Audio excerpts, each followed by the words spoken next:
Hey guys, Chris Profi, Musically Obsessed. So excited today. I'm going to be talking about one of my favorite artists, the Indigo Girls. All right, this is their new album, Look Long. I want to talk about this new album. This is their 14th album, I believe, if you're not counting live albums and early EPs and Christmas albums. So 14 albums, pretty amazing. I have the orange vinyl version, okay? And for those of you who know the Indigo Girls, you know that they are comprised of two members, Emily Saliers and Amy Ray, both very, very talented women. They are both amazing singers. They are both primarily guitarists. They play other instruments as well. And they are both songwriters. Their harmonies are what draw people to the Indigo Girls because their harmonies are very natural. Amy and Emily have known each other since high school. And the Indigo Girls formed in the early 80s. They come from Atlanta, Georgia. And like I said, they've known each other since high school. They've been singing for that long. So they have this natural chemistry that just works. It's almost like they don't even have to think about it or try. It just comes out that way. Look Long is produced by John Reynolds, who last produced the Indigo Girls album Come On Now Social back in 1999. So it's been a few years since John Reynolds has been at the helm. But right off the bat, listening to this album, I noticed the production is amazing. Crystal clear sound. It's got sort of a organic sound at some points, sort of a raw sound at some points, which is good. Definitely energetic. You feel the performances. And the singing is amazing, as always, okay? I do want to address the elephant in the room, though, and that is Emily's voice, okay?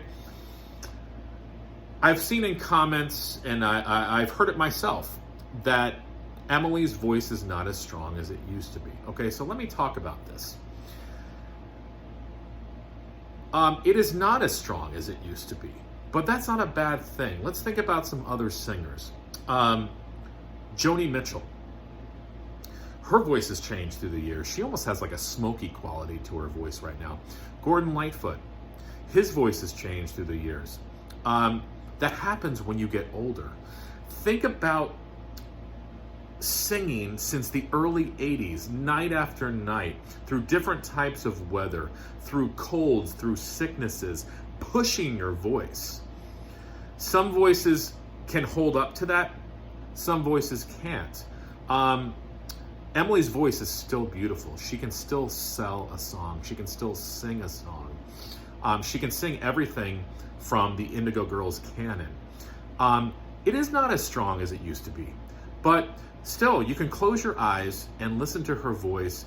You can feel her passion and emotion behind her voice, and that's what matters.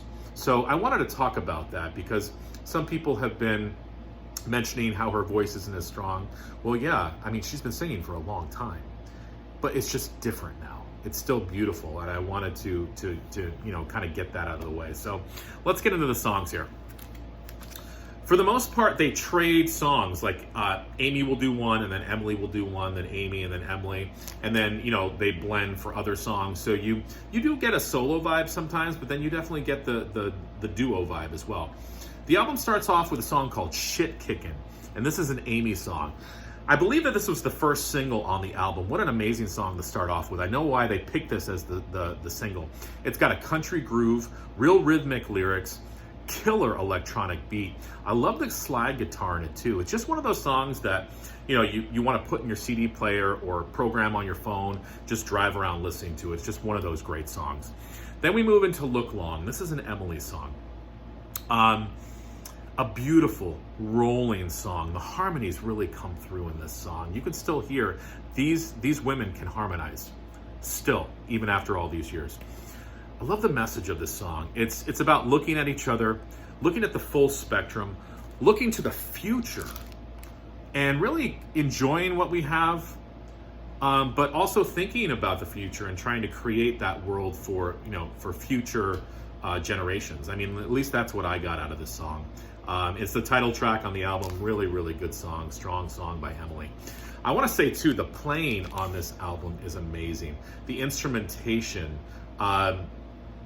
just the way the arrangements are set up. You can tell that a lot of love and effort has been put into this album. And I'm going to show you what the album looks like later on in the review. I'll show you what the gatefold looks like and what it comes with. It's pretty cool. Okay, but let's get back into the songs. Track 3, Howl at the Moon. This is an Amy song. I feel like Amy is really experimental with her arrangements on this album. This has sort of a reggae feel to it, real upbeat. I love the background vocals. They kind of come in and out, and and the more I listen to it, I'm trying to see if they're actually singing words or if they're just like rhythmic syllables, but it's really cool what they do. There's also a flute whistle solo in this song, so it's kind of bringing you back to their hit Closer to Fine. Love this song, Howl at the Moon. Track 4, When We Were Writers. This is an Emily song.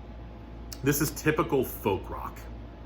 And it's typical Emily. Emily just has this knack for writing these melodies and words that get stuck in your head. I find like with the Indigo girls, all I have to do is hear their song a couple times and I already know the words. It's just the way that they write. And this happens a lot with Emily's song. She just has this knack of writing a song that kind of just stays with you right from the start. Again, this is about looking back, and I almost just get the vibe of like looking back to when we were younger, when we feel like we had something to say. You know, sometimes we lose our direction with that as we get older. So, you know, Emily's looking back in a lot of these first songs that she's writing on the album. Track 5, Change My Heart. This is another Emily song. Rock, rock, rock. This is an upbeat song. I like the different chord progressions in this song. I feel like Emily's trying to sort of expand those typical folk chord progressions.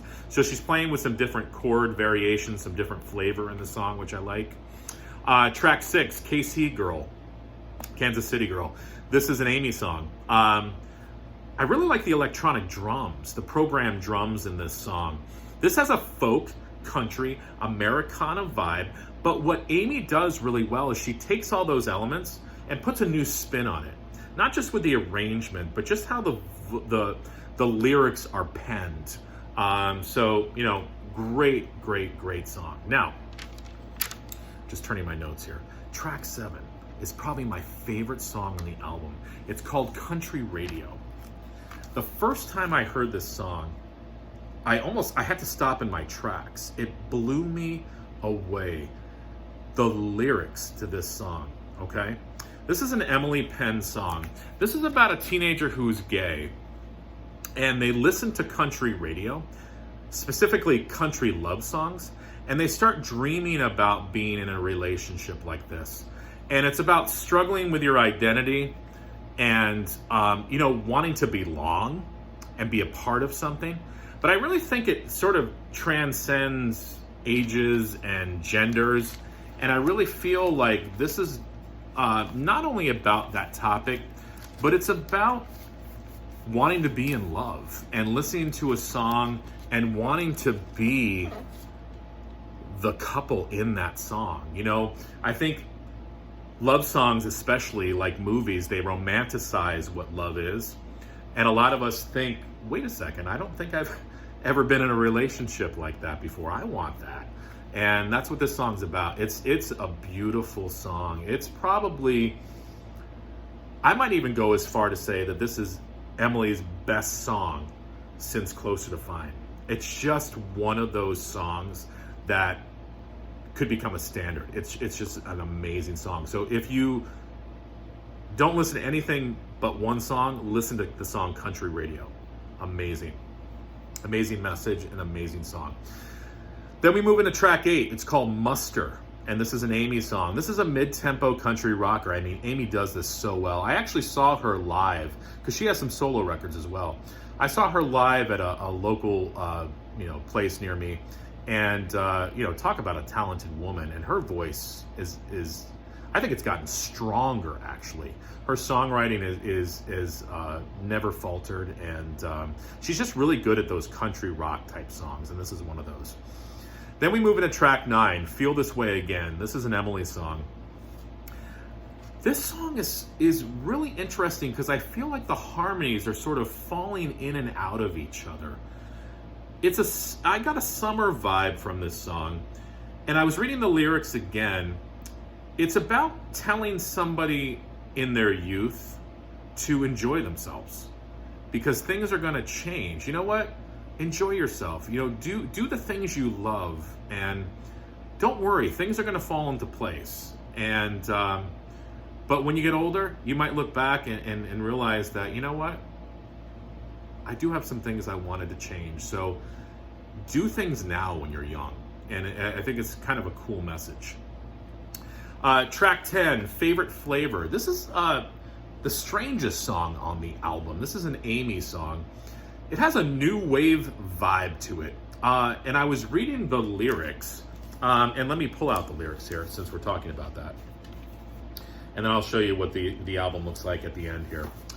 But here are some of the lyrics for Favorite Flavor. There's people everywhere playing banjo and the mandolin and guitar. What am I gonna do when she won't sing with me? She's got a lollipop, it's wild cherry, her favorite flavor. Then it goes on talking about other instruments and lollipops and sparklers, and I'm sure that there's a message here. I just have to read it again and listen to it. It took me aback the first time I heard it. It might be one of those songs that I just need to listen to a few more times. Cool song, a new wave vibe, different sort of lyrics. And like I said, I'm gonna have to wrap my ears around that one. And then the last song, Sorrow and Joy. We end with an Emily Salier song. Beautiful song. The piano comes through on this tune. It's about balancing those emotions, sorrow and joy. And reading the lyrics, you know, it's about a friend who died and coming to grips with that. But what's good about these songs is that anybody can identify with that. We've all lost somebody, whether they passed away or they moved on, and you know, we think back and definitely there was sorrow and there was joy in that relationship, and you know, it's hard balancing those two emotions sometimes, and that's what I got out of this song, that was what it was about. Okay, so let me show you. I already showed you guys. It's a double LP on orange vinyl, and it was packaged with these nice anti-static sleeves, almost like the MoFi sleeves, which is great. The packaging is amazing. It comes with a lyric sheet, and it's a gatefold album. Here's the back, and here's the inside, showing you all the players. Look at all those people who have played on this album. Okay, my version also came with a lithograph of the cover, and it also came with a Indigo Girls patch, which I thought was cool. So this is the Indigo Girls Look Long. I think it's their strongest album in a while. Anybody else have it out there?